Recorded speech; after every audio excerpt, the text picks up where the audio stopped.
Brigitte has Shield Bash stunned her way into the Season 10 meta, and after playing a ton of Ranked and also seeing what a lot of different players at different ranks think, I can confidently say that Brigitte is the most controversial hero since Doomfist, and probably the most controversial hero of all time. From what I gather, depending on your level of play and where you've seen Brigitte get played, you're going to have a widely different perception of how good Brigitte is. And after putting a lot of thought into it, I think I can kind of explain why that is. At lower ranks, both team play and mechanics are quite poor, meaning that any character that kind of gets free kills reigns supreme. But the interesting thing is, as you go up the ranks into the middle tiers, DPS play starts to improve, but team play kind of doesn't, and because of that, teams that are trying to run Brigitte and tanks don't really have the synergy or the discipline to play it quite well, and at least in my experience during my games, she's kind of been getting wrecked most of the time, at least when I've been playing against her especially, unless the enemy hardcore plays into what she wants you to do. Then she of course wins, but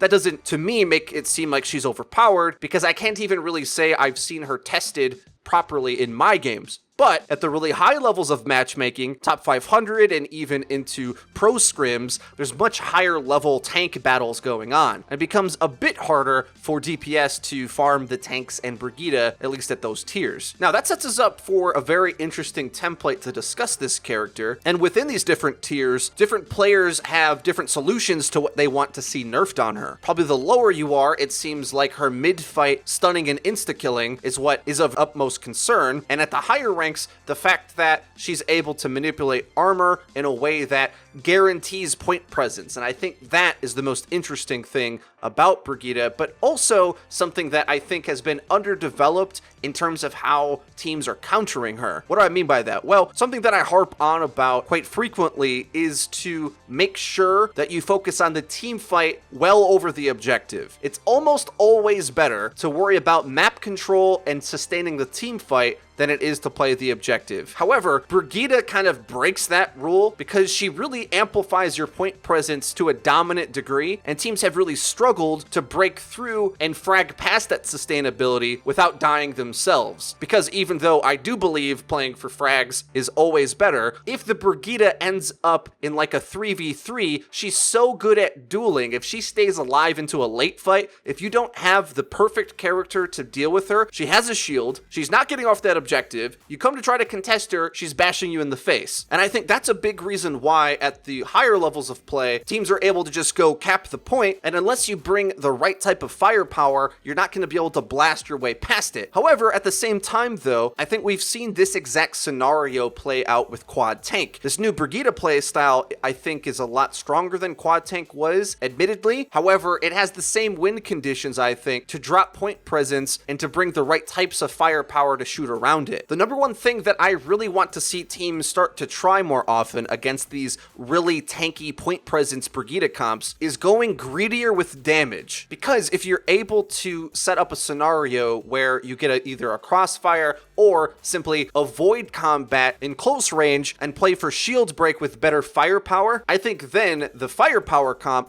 wins out and will be able to burst through these tanky brawly comps. But it requires us to think about some non-standard solutions, and if you don't think outside the box and be very open-minded to what characters you're willing to try out, we're not going to crack the code in that way. But I have, of course, tried these things in matchmaking myself, and I kind of know the effects of what happens. In instances where your team tries to play a 2-2-2, and they have a Brigitte brawling on the objective and you don't, you kind of just lose. However, I think if we start to think outside the box a little bit and start placing in little cheater picks that get a little bit more greedy on range damage and can punish the playstyle of these close range comps, I think we'll start to see where the weaknesses are. Another aspect that I think I'm starting to realize is that, as typical with matchmaking, a lot of players always want powerful healing on their team. They never want to play without a powerful healer. However, the problem is the win condition against a Brigitte isn't to brawl and sustain against her, unless you're mirroring the Brigitte, and then perhaps that's how you have to play. But if you are looking to counter her, you have to bring the right firepower,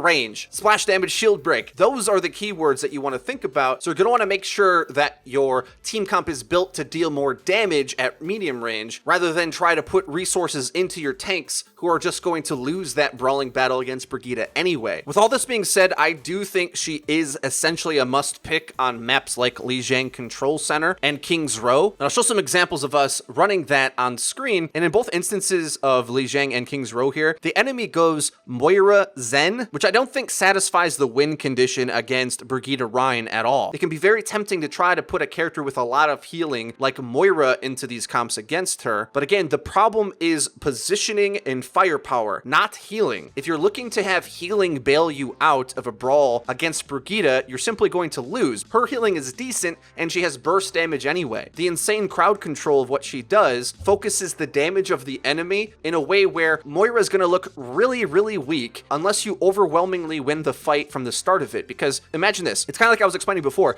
If Brigitte gets into a 3v3 and you have a Brigitte who has a shield, who keeps herself alive, and the enemy has a Moira who's exploitable, can get stunned, and just does a ton of healing but no other utility, the Moira team is going to lose. So in order to counter that, I think it's really important that people start to play Lucio again. Stop with the Ana Zen, stop with the Zen Moira. Lucio, even though he has less healing for your tanks, is so important to make sure you take a good engagement, get away from the Brigitte, keep booping her back, especially with the new Lucio coming back. That's going to be incredibly key. People have been really reluctant to play Lucio, but what you need is to have smarter, more disciplined tank play, and even Lucio Zen looks a lot better than Moira Zen, who, yeah, was going to put more healing into your tank, but if he can't be enabled to move where he needs to or get the Brigitte off him, it doesn't really matter how much healing you can pump into him. And you might go one step further and say, well, then why are we even running Rhine at all? And I might tend to agree with you. I would even go as far to say that Winston isn't as useless as people make him out to seem, as long as the map is big enough for him to use his mobility. Now, it's not the case where you should run Winston all the time, basically, because just as afraid as you would have to be of an enemy Reaper, you have to sort of treat Brigitte in the same way and avoid her entirely. But as long as you do that, you're really going to be able to enable getting the space that you need, getting the right positioning to get angles on these close range comps. And that's really the key to me. She's undoubtedly going to be good on close range maps, but don't let an enemy team run Brigitte on you on really big maps. There's not really an excuse for it, in my opinion. Mobility and ranged firepower should win almost all the time, as long as you play disciplined to break shields of whatever their static main tank is, because they're playing a death ball anyway. They can't go off and get you. Sure, they might have a Widow in the bunker to be able to snipe your Pharah, but other than that, it shouldn't be too difficult to take smart positioning, whittle down the shield for free, then engage. The core of this for me is the tank players. I think the medium to long range projectile and hit scans kind of do the heavy lifting in the meta now, but I think the tank players that really learn how to succeed without being a resource drain, once you really learn how to utilize a lower amount of healing in order to do your tanking job, you're going to see increased success. And that's something that I'll probably try to make guide videos moving forward as I keep playing and see how these different things work out. Yes, it's really easy to be punished right now as a tank player, but at the same time, as long as your damage characters aren't too bad, I know that's always a bit of an issue in matchmaking, of course, but hey, just pick Junkrat, fire towards the enemy, and have more disciplined tank play,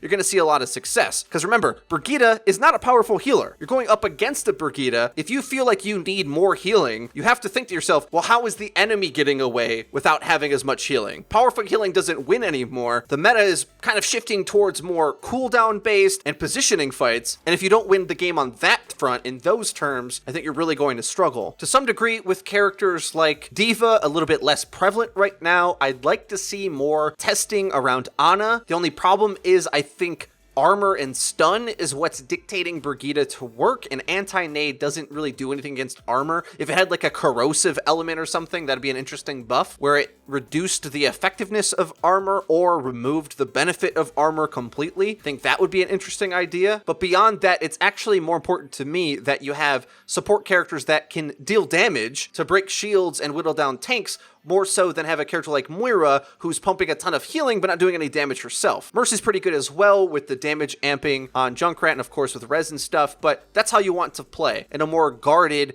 positional focused game where you have to let your DPS players do the heavy lifting with stuff for you and set up the engagements and play as intelligently as possible. I know my fellow tank players, it's not as fun necessarily as when Ana was OP and you got all the healing in the world and you could W mouse 1 to victory almost every fight, but that's how things work right now, at least from what I can tell. Well guys, it's been interesting to watch this develop over the course of the first day and a half of her being into the live game. Meta changing indeed, and I'm pretty happy to be digging into a brand new way to play Overwatch because, as I saw, I think Jake tweet this out, for so long it was the most optimal way to play to just dive the backline. We've been playing that style of Overwatch for a really long time, and it started to shift with like Mercy and Widowmaker being a really strong combo, but now with Brigitte in the mix as well, those rules are really changing, and it's requiring us as players to relearn how to play the game. We were in a flank mobility favored meta, and now I think we're in a mid-range projectile damage favored meta. If you enjoyed the video, please be sure to leave it a like. It really does help us out and lets us know that you're enjoying the content. If you haven't already,